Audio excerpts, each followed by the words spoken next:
بسم الله الرحمن الرحیم. د نن ورځې په سرلیکونو کې د مهاجرینو د چارو وزارت او همکارو بنسټونو ترمنځ د څو تفاهم لیکونو لاسلیک، د کونړ ولایت د محتسبینو لخوا د یوې اجباري نکاح مخه نیول او په سویلي کوریا کې د الوتکې سقوط.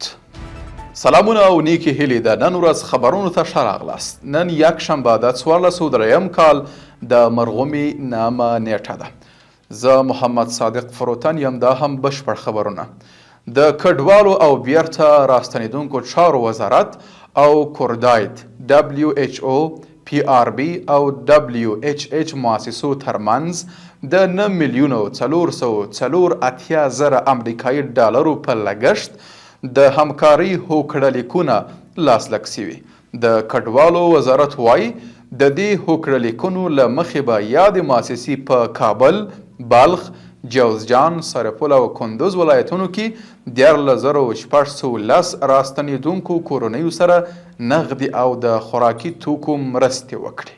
په یو بل خبر کې د کونړ څخه د امر بالمعروف او نهی عن المنکر او سم شکایاتو وزارت وایي چې د کونړ ولایت محتسبینو د هغه جبري واده مخه نیولې وه چې په هغه کې یو پلار خپله 18 کلنه لور 70 کلن سړي ته د 2 لکه افغانیو په بدل کې ورکړې وه. د شرعي قانون له مخې واده یو مقدس کار دی او د دواړو خواو رضایت اړین دی.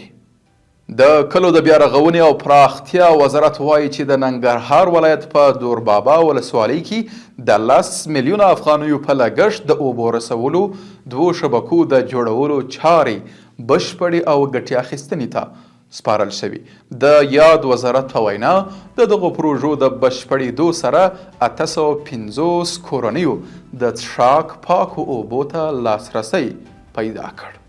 د احصایي او معلوماتو ملي اداره وایي چې سږ کال د ټول هیواد په کچه 483 مټریک ټنه د وریجو حاصلات راټول شوي چې د تیر کال په پرتله حاصلات 9.6% سلنه لوړ شوي.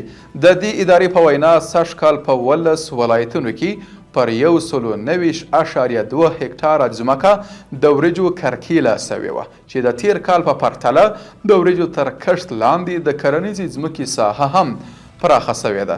دغه اداره زیاتوي چې د سږ کال ډیری حاصلات له کندوز، تخار، ننګرهار، کونړ او بلخ ولایتونو څخه په لاس راغلي.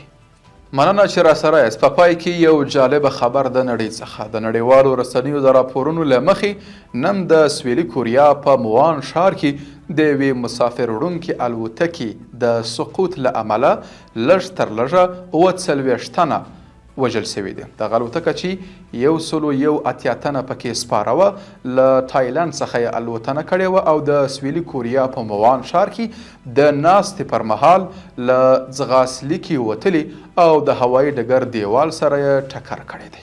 په پای کې له تاسو ټولو ګرانو هیوادوالو څخه مننه کوم چې تر پایه له موږ سره پاته سوئ. د افغانستان سیمې او نړۍ تازه خبرونو او معلوماتو ته د لاسرسي لپاره کولی شئ موږ په ټولنیزو پاڼو کې تعقیب کړئ او له پیښو خبر شئ. تر راتلونکي خبرونو پورې ښه شپه او ورځ.